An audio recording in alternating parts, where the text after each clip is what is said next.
आपको ताज्जुब होना चाहिए। एक मौका तो ऐसा आया कि जब मक्के से मदीना की तरफ अल्लाह के नबी जनाब मुहम्मदुर रसूलुल्लाह तशरीफ ले जा रहे हैं और मदीने में जब एंट्री करते हैं तो मदीने की औरतें अपने छतों के ऊपर चढ़कर देख रही हैं कि देखे मुहम्मदुर रसूलुल्लाह सल्लल्लाहु अलैहि वसल्लम की सवारी किसके मकान पर रुकती है। वो मुहम्मदुर रसूलुल्लाह का दीदार करना चाहती थी। मदीने की औरतें मदीने की अपने घरों की छतों पे चढ़ गईं और मदीने की छोटी छोटी बच्चियां 6-6 साल की 5-5 साल की अपने हाथों में ढोल लेकर दफ बजा रही हैं, दफ बजाती जा रही हैं। मदीने की छोटी छोटी बच्चियां और गीत गाती जा रही हैं। आज मदीने का हर एक शख्स खुश है कि आज मुहम्मदुर रसूलुल्लाह हमारे यहाँ तशरीफ ला रहे हैं।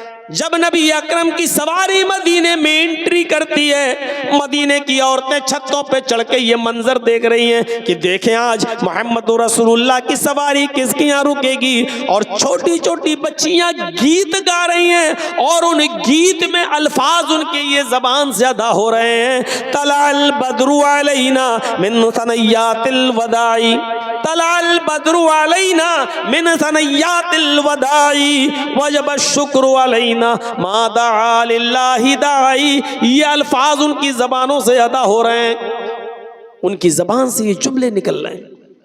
तलाल बद्रु अलैना मिन सनय्यातिल वदाई। अल्लाह का शुक्र है आज 14वीं रात का चांद फारान की चोटियों से चमका है। आज मक्के से तुलू हुआ है और मदीने में तशरीफ लाया है। आज फारान की चोटियों से 14वीं रात का चांद चमका है, नमूदार हुआ है। वजब शुक्र अलैना मादा लिल्लाहि दाई। इस पर हम अल्लाह का जितना भी शुक्र अदा करें वो कम है, इस पर हम अल्लाह की जितनी भी तारीफ करें कम है। नबी अकरम की शान में वो छोटी छोटी 5-5, 6-6 साल की बच्चियां ये गीत गा रही हैं। अल्लाह के नबी ने जब उनकी जबान से निकलने वाले इस गीत को सुना तो आप मुस्कुरा दिए। जब आप मुस्कुराए और मदीने की छोटी छोटी बच्चियों ने जब मुहम्मदुर रसूलुल्लाह को देखा तो उनकी जबान से ये जुमला भी निकल गया। एक लड़की छोटी सी बच्ची ने ये जुमला अपनी जबान से अदा कर दिया। वफीना नबियुन यअलमु मा फी गद। आए मदीने वालों, आज हमारे दरमियान एक ऐसे नबी तशरीफ लाए हैं, आज हमारे दरमियान एक ऐसे पैगंबर आ गए हैं जो कल की बात भी जानते हैं, जो कल का इल्म भी रखते हैं, कल क्या होने वाला उनको मालूम है। अल्लाह के नबी जनाब मुहम्मद रसूलुल्लाह ने जब ये जुमला उस छोटी सी बच्ची के मुंह से सुना तो आप अपनी सवारी से उतर गए और उस छोटी सी बच्ची के पास आए और आपने फरमाया दई हाज़िहिल कलिमात, बेटी इस जुमले को छोड़ दो, बेटा इस जुमले को पढ़ना छोड़ दो, इनको ये जुमला मत पढ़ो, वही पढ़ो जो तुम पहले पढ़ रही थी। तलाल बद्रु अलैना मिन सनय्यातिल वदाई वजब शुक्र अलैना मा दा लिल्लाहि दाई। वही पढ़ो, ये ना कहो वफीना नबियुन यअलमु मा फी गद। ये मत कहो कि हमारे पास एक ऐसे रसूल आए हैं जो कल की बात जानते हैं। बेटी अल्लाह की कसम मुझे नहीं मालूम कि कल मेरे साथ क्या होगा, तुम्हारे साथ क्या होगा, मुझे कल का इल्म नहीं है। अल्लाह के रसूल ने शिर्क को इतना भी गवारा नहीं किया। आप नहीं चाहते थे कि अल्लाह के इल्म में हमको भी शरीक किया जाए। मेरे भाइयों, उस छोटी सी बच्ची को भी, छोटी छोटी बच्चियों के कपड़ों पे कौन नजर डालता है, छोटी छोटी बच्चियों की हरकतों पे कौन नजर डालता है। लोग कहते बच्ची है, छोटी है, चलो कोई बात नहीं। मेरे भाइयों, अल्लाह के रसूल भी चाहते तो ऊँटनी से आगे बढ़ सकते थे, अरे बच्ची है कह दिया, लेकिन नहीं, आप ऊँटनी से उतरे क्योंकि आप जानते थे कि अगर आज मैंने इसको टोका नहीं और इसके अकल में और दिमाग में अगर ये बात बैठ गई तो फिर बुढ़ापे तक नहीं निकलेगी। क्योंकि बच्चों को जो शुरू में पढ़ाया और बताया जाता है मेरे भाइयों, वो बुढ़ापे तक उनकी अकल में पैवस्त रहता है। जब बड़े होने के बाद उनको कहा जाए कि ये काम छोड़ो तो क्या कहते हैं वो लोग, अरे ऐसे कैसे छोड़ दें, हम अपने बाप दादा के जमाने से करते चले आ रहे हैं, बाप दादा को हमने ऐसे ही करते हुए देखा है। बड़ा मुश्किल हो जाता है किसी चीज को छुड़वाना। अल्लाह के रसूल ने उसी वक्त उन बच्चियों से कहा दई हाज़िहिल कलिमात, इन कलिमात को छोड़ो, वही पढ़ो जो पहले पढ़ रही थी। अल्लाह की कसम मुझे नहीं मालूम कि कल मेरे और तुम्हारे साथ क्या मामला किया जाए। ये इस्लाम की खुसूसियत है। मेरे भाइयों, इस्लाम की एक खुसूसियत यह है कि वो दीन तौहीद है। तौहीद हर मजहब में मिलेगी आपको। यहूदियत में तौहीद, ईसाइयत में तौहीद, हिंदू भाइयों में तौहीद, लेकिन साथ में शिर्क भी है। जो ईसाइयत ये कहती हो देयर इज नो गॉड, अल्लाह के अलावा कोई माबूद नहीं है, और उसी ईसाइयत में ये लिखा हुआ हो कि ईसा और मरियम और अल्लाह ये तीनों एक और एक तीन, 1/3, 3/1, एक तीन में डिवाइड, तीन एक में, यानी अल्लाह ही ईसा है, अल्लाह ही मरियम है, ईसा ही अल्लाह है, ईसा ही मरियम है, मरियम ही अल्लाह है, मरियम ही ईसा है। यह अकीदा हो जिसका, ईसाइयत में यह है देयर इज नो गॉड, कोई खुदा नहीं अल्लाह के अलावा, लेकिन उसी ईसाइयत में शिर्क भी है।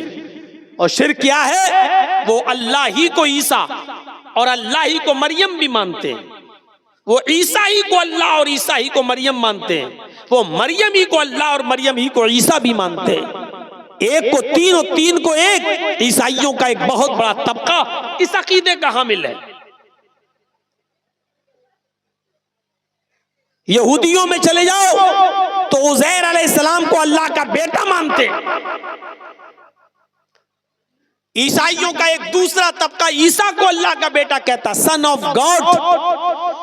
और बाकायदा बाइबल में लिखा है I will pray the father, मैं अपने बाप से ये दुआ करूंगा। ईसा अलैहिस्सलाम ये कह रहे हैं कि मैं अपने पिता से, अपने बाप से ये दुआ करूंगा, यानी अल्लाह से। ईसा अलैहिस्सलाम अल्लाह को अपना बाप मान रहे हैं। ईसाइयों का एक बहुत बड़ा गिरोह ईसा को सन ऑफ गॉड कहता, अल्लाह का बेटा कहता है। हमारे हिंदू भाइयों में भी 33 करोड़ देवी देवता हैं, जहां ये लिखा हो एकम ब्रह्मा द्वितीय नास्ते, एक ही ब्रह्मा है दूसरा नहीं, एक ही ब्रह्मांड का रचयिता और रचनाकार, मास्टर ऑफ वर्ल्ड, एक क्रिएटर ऑफ यूनिवर्स एक ही है दूसरा नहीं। जहां इतनी बड़ी तौहीद हो वहां ये भी लिखा है कि 33 करोड़ देवी देवता हैं तुम्हारे।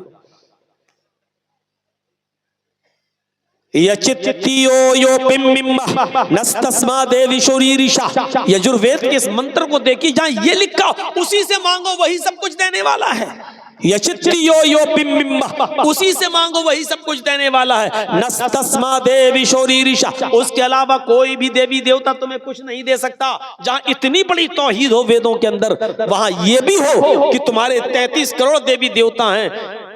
रोजाना एक देवी को या एक देवता को आप खुश कर सकते हो, और 33 करोड़ को करना जरूरी है। सबको खुश करो।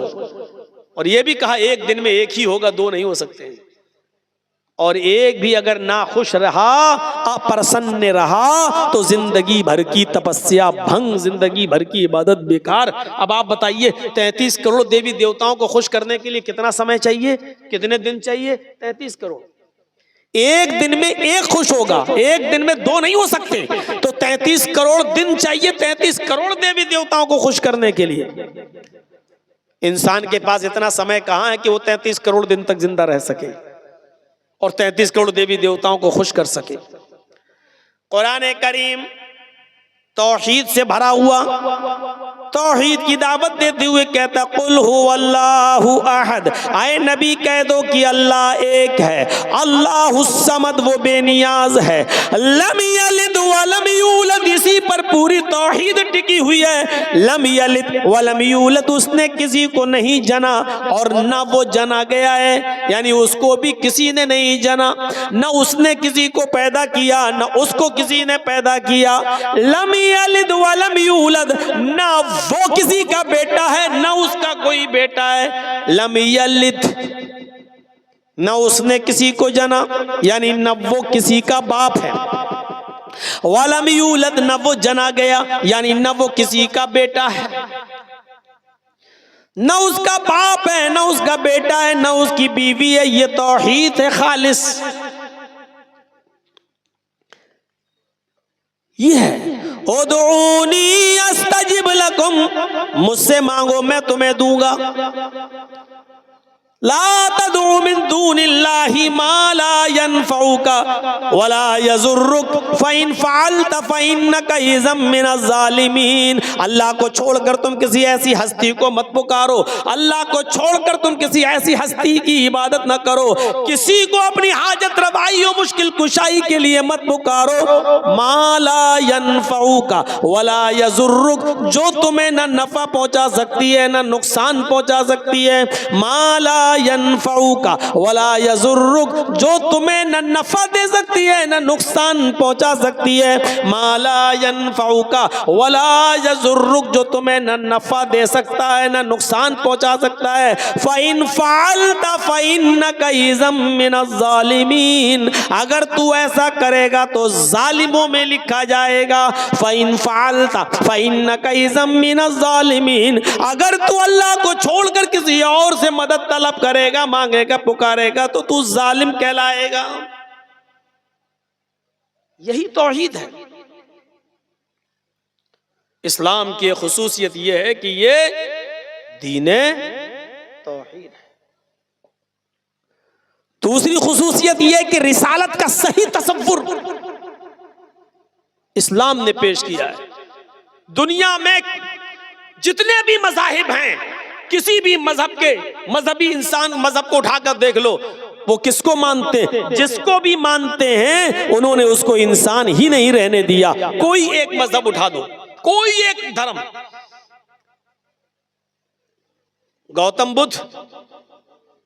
गौतम बुद्ध के मानने वालों ने, आप चले जाइए नेपाल लुम्बिनी में, मैं गया हूं गौतम बुद्ध का मंदिर, मुझे जब मेरा प्रोग्राम था लोग मुझे घुमाने के लिए ले गए, मुझे दिखाया गौतम बुद्ध में के मूर्ति के नीचे वो लिखा हुआ है बुद्ध भगवान। वो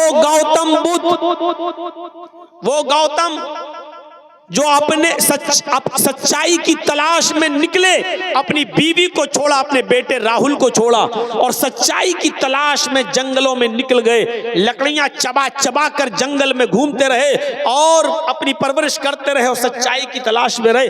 जो एक इंसान थे, लेकिन उनके मानने वालों ने इंसानियत के दर्जे से उनको निकाल कर भगवान का दर्जा दे दिया। और आज गौतम बुद्ध के मंदिर पर आप देखेंगे लिखा होगा बुद्ध भगवान।